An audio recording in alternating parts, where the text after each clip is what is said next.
I didn't expect to start this crying, but Aracelis, my God.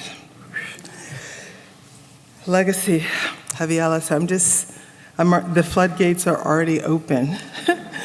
So I too want to thank Simone Leigh for making this occasion possible, and Rashida for gathering us.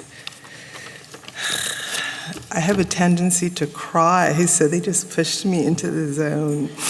So I had planned to share some reflections on Jacob's loophole of retreat and the ways we might imagine freedom from a dismal hole.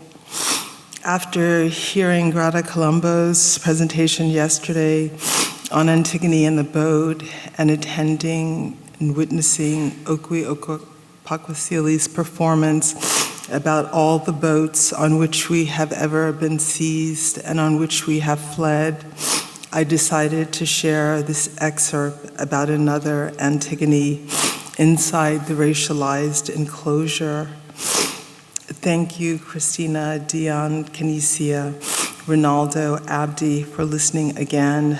Thank you, Okwe and Tina, for being partners and collaborators. And I'm sorry, I need a tissue.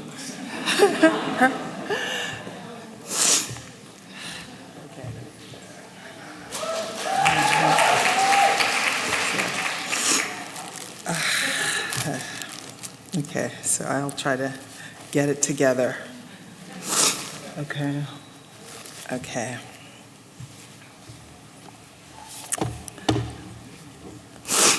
And I'm reading from my iPad, which is something I never do. So, and this is an excerpt from a piece called Litany for Grieving Sisters.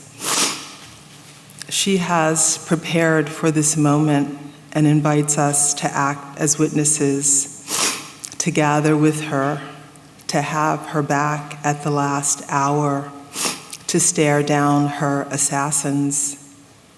The state wanted her to lie unwept and unburied, no mourners, no tombs, no witnesses. The ones who love her are not allowed to behold her death, to see how courageous she has been before the grenades and the sharpshooters, to listen for the laughter as she shouted, "This is but a drink of water to what I have already suffered." I'm just going to turn my back and close my nose.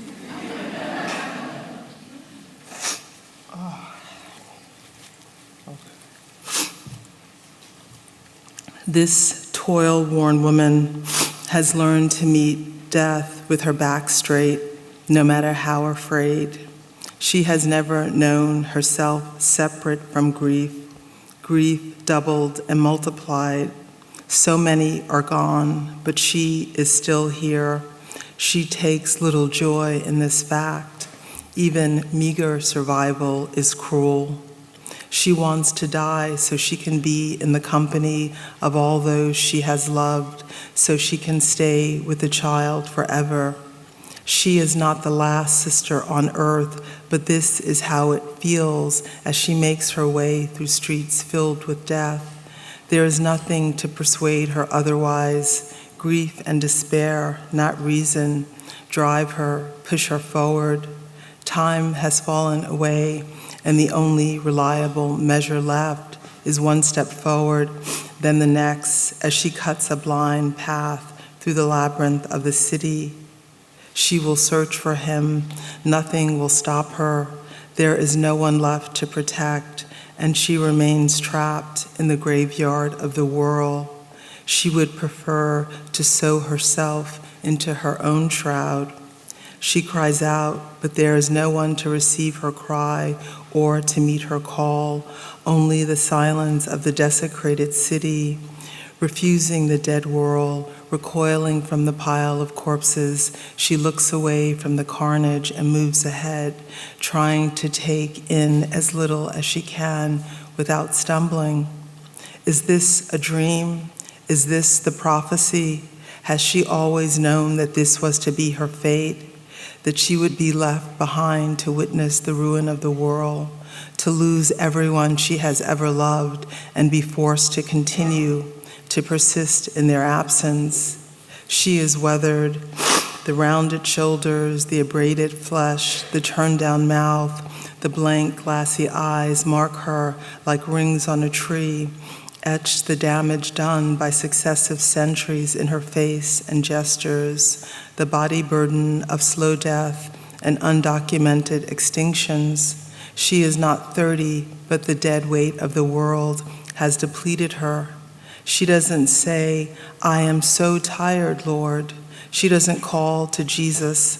If only she could appeal to some divinity for the sake of the child, for the fate of her brother, or strike a bargain or offer her life in exchange. But she keeps the gods out of this. Let us not mention the gods. She is not a mother, and yet she has mothered. She is sister and mother, two in one. To mother in this world is to be defeated, and the ones conscripted or willing to assume the maternal function are destined to mourn as much as to nurture. Filial love is no less bound to tragedy. Her crime will be her devotion. Care will swallow her whole, steal her last breath, crush and destroy her. Her love trespasses the law that decrees her and her kin unlovable, ungrievable. The law breaks them, and in turn, they break the law. She holds the child closer as if to prevent the infant from seeing the destroyed world, to shield the little one from the disaster that has already claimed her. It is this impossible desire, the unreasoning love of a grieving sister intent on protecting a child already shrouded, that propels her forward. She can remember a ginger cake in the shape of a heart. She can see the words scrawled in the attic and recall her mother's words. "I am shrouding my poor children." What a task for a mother. I know what grief is. I can bear more. The black morning has come. Harlem is still and quiet.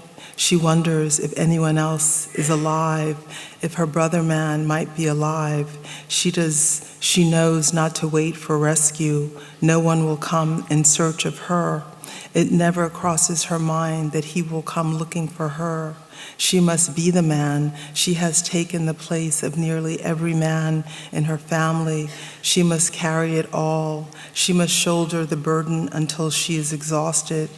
It is too late to save the child or the threadbare life that had been theirs.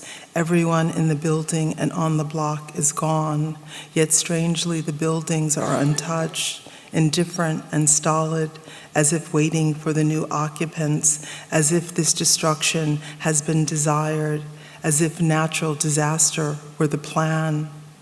This grieving sister, the one slain, the one still holding on, worn away to nothing and used up, undone by the vision of their father in a chokehold, the recurring nightmare of their sister's murder after the 911 call, the best friend gunned down on the threshold of her apartment, marooned on the bridge, trying to save her children in the storm, is not to be spared.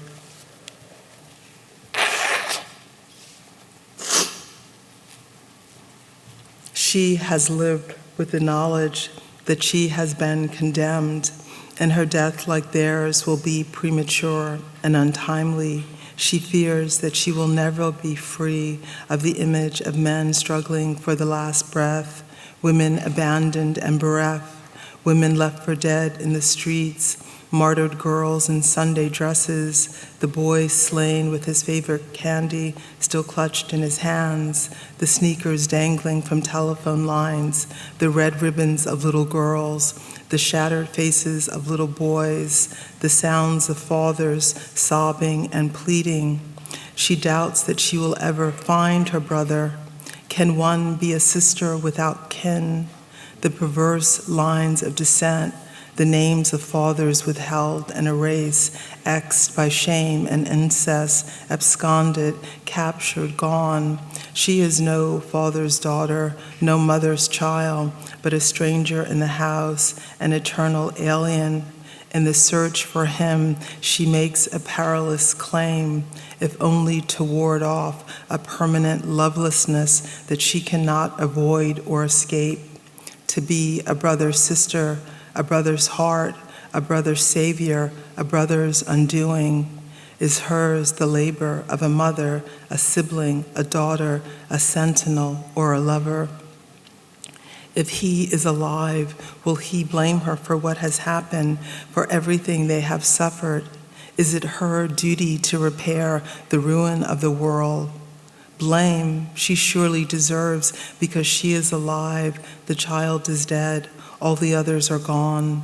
Isn't she responsible for the future they cannot secure? Care can't unmake the world or reverse the death sentence. Her failure is the only grand thing about her. It is outsized, monumental. After all, aren't the living obliged to answer to the dying, heed their claim? How can the world take everything and let her live? Why should she? She is not indifferent to loss or to the absence of headstones and ruins, the missing signpost in water, the toll of the weather. Isn't this her tragedy, the inability to save or protect anyone? Is the loss of brothers inescapable, or the murder of sisters in their homes, by whose hand, a hand like her own, it is foreseen and inexorable? It is the reason she can never escape or elude the charge of negligence and destruction. Is her love the trespass, one that always anticipates punishment?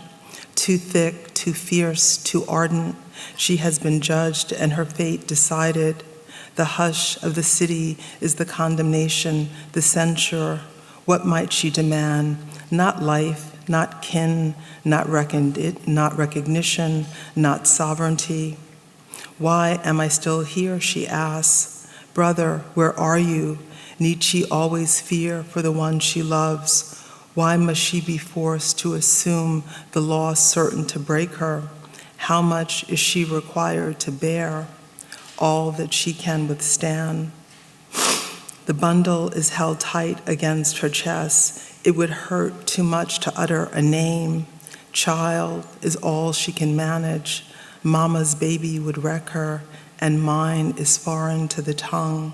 Is there a taxonomy for tenderness, for beholding?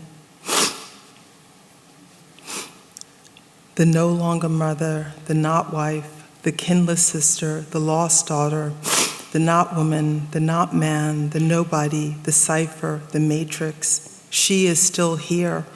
She roams through the silent city with the lifeless bundle, the tiny corpse that she refuses to think of as one. Kinship exists in this precarious zone between life and death. No matter, she conducts herself as if some other arrangement might be possible, as if the child might live, as if the crisis of mere survival, replayed endlessly in anticipated loss or premature death, might be averted. Finding him, whether dead or alive, allows her to refuse what the state demands. She pledges that he will not be unwept and unburied, that love is not senseless, even if it could promise nothing or save no one. For grieving sisters, what other choice is there? For them, love is not yet exhausted. It is a web of relation without proper terms or certain outcome.